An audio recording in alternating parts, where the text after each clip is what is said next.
Lakes Leadership Academy at Michigan State University. It's a very diverse group of individuals, ranging from grad students to working professionals, covering several different work industries.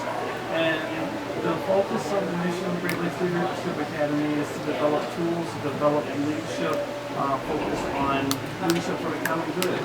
So these fine folks here who I've met, it's been a few short weeks ago, I guess.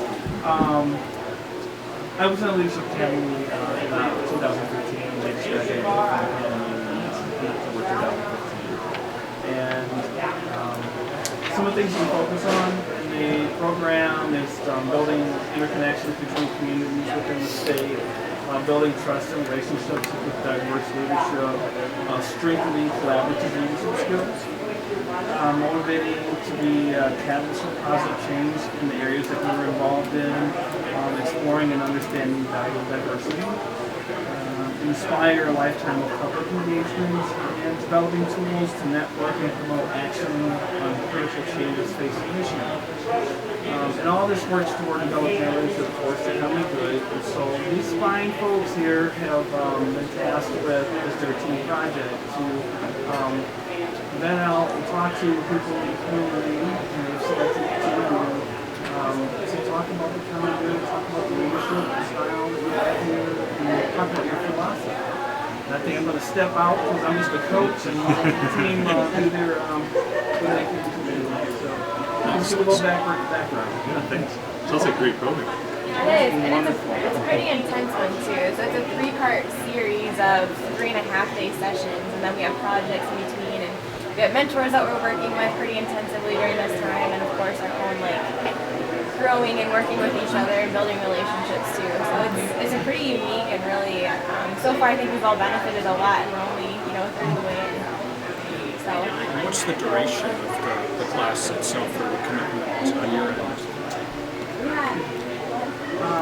There's in-classroom time is a total of 12 days, but spread out over 3 months. So there's 3 sessions.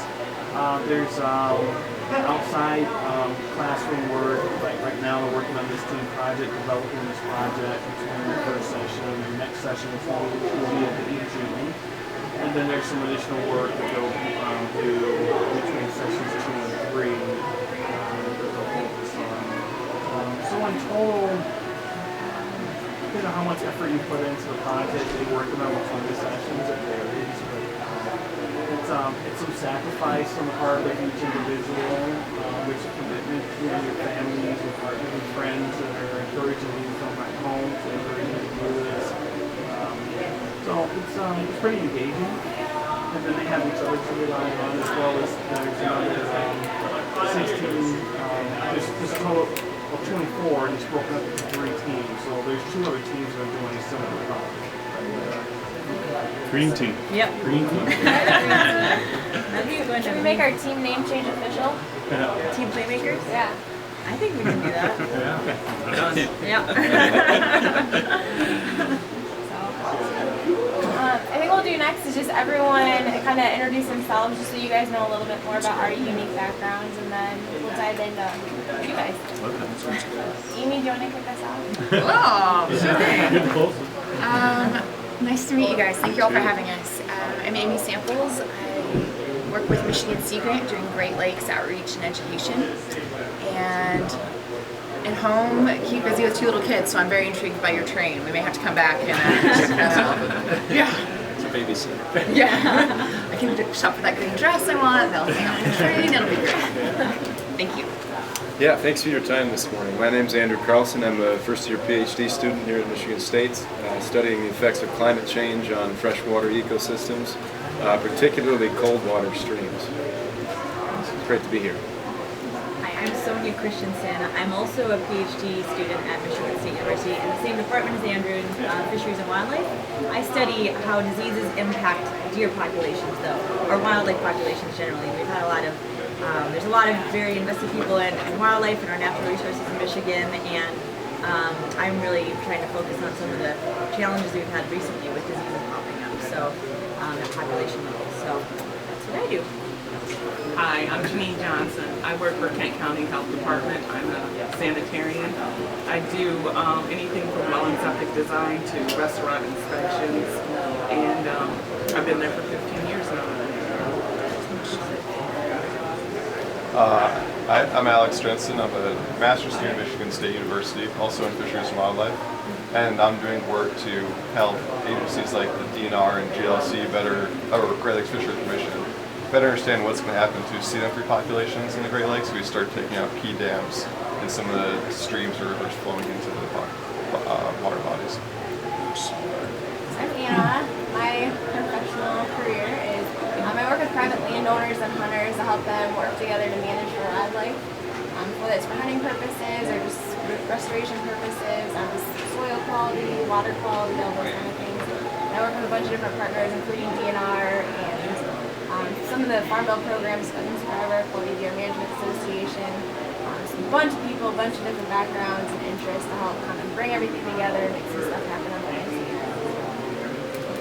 I'm Les Smith. I'm with the Department of Environmental Quality for the state of Michigan, and I work in the Plants Assistance Program. I assist residents and business owners with making determinations related to buying and contaminated property, advising them on what their next steps should be, things that they can do for redevelopment, what incentives we have in the department for redeveloping property.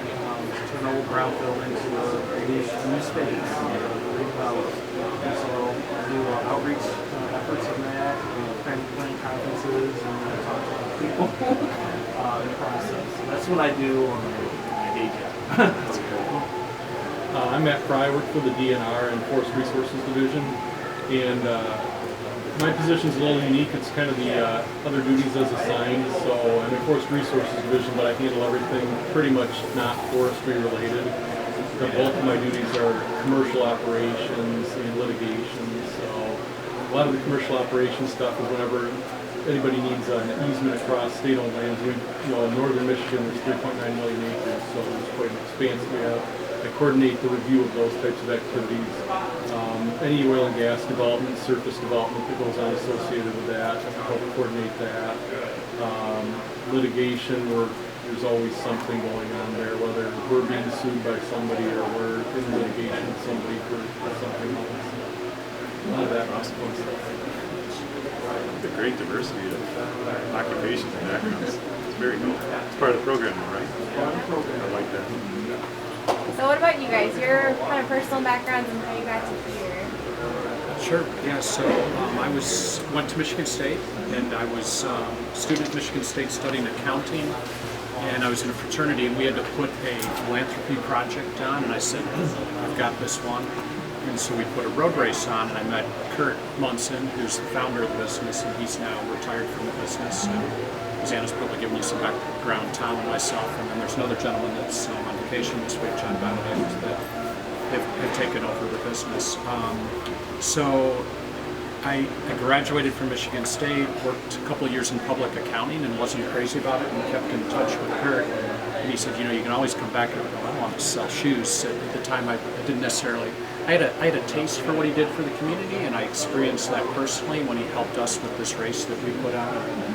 And so I ended up coming back, and I've been here for the most part ever since. I just found it was a good fit for me, and I can wear a lot of different hats and kind of utilize the business background and the accounting background. No one's really ever had that experience in our environment here, so in addition to all the different things that come at you for the business, like the marketing and buying of product, and also service the business leader in the business model.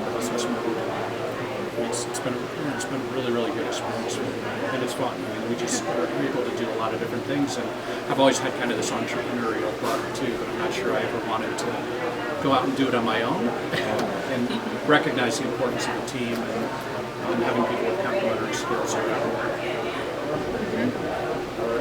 All set. Tom Kenoy. I am from Lansing, but I went to Indiana. Graduated with sports marketing management background. I opened a store on the west side of Lansing called Playmakers Sports, and did that for a couple of years. And I wanted to coach because I I played football in college, and I had an opportunity to coach back at my high school. I was really excited about it, and the guy I was working for at the time just thought that's not going to work at all. And my cousin at the time was working for Kurt and said, boy, Kurt and Judy are great people to work for. Maybe you should contact them. So contacted them, let them know about the experience. They're like, we love coaches that work here. So they allowed me an opportunity that I wanted to do. And just as Brian said, you just get into a culture that's positive. Nice people finish first, I think, is one of the things that Kurt and Judy maybe has instilled. They're from Minnesota. They just have just great morals and ethics and very successful. So it's really cool to see that and to be a part of it. Oh, are you? Yeah, Minnesota. You guys are. We know what you're talking about. Yeah, you got it right on. Yeah, so, and much like Brian, excited to be in a business with complementary. We all bring something a little different, which is something we really value. And maybe early on in our careers, it was something that I was like, we just see things really differently. And then you get to the point where it's like, thank goodness we see things very differently because we all bring something a little different to the table that works out really well. The ability to love coming to work every day and who you're working with, and then not only making a difference in people's lives that come into the store, but also into the community. And that's really something that I think John, Brian, and I all said that we want to do. We want to be a part of a business that not only was good at what they do from a business standpoint, but also to be a partner within our community that we can be proud of.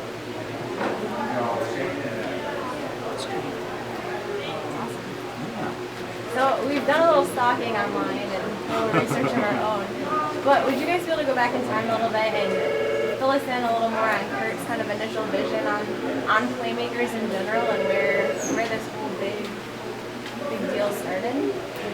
Sure. Yeah, and again, I think it just goes back that, like, when I knocked on his door in, it was, 1986, he's always wanted to give back. He's always wanted to help those that want to help others. And Judy's the same way, too. Judy's an absolute saint. And she has a degree and background in nursing, so she comes from that, serving others.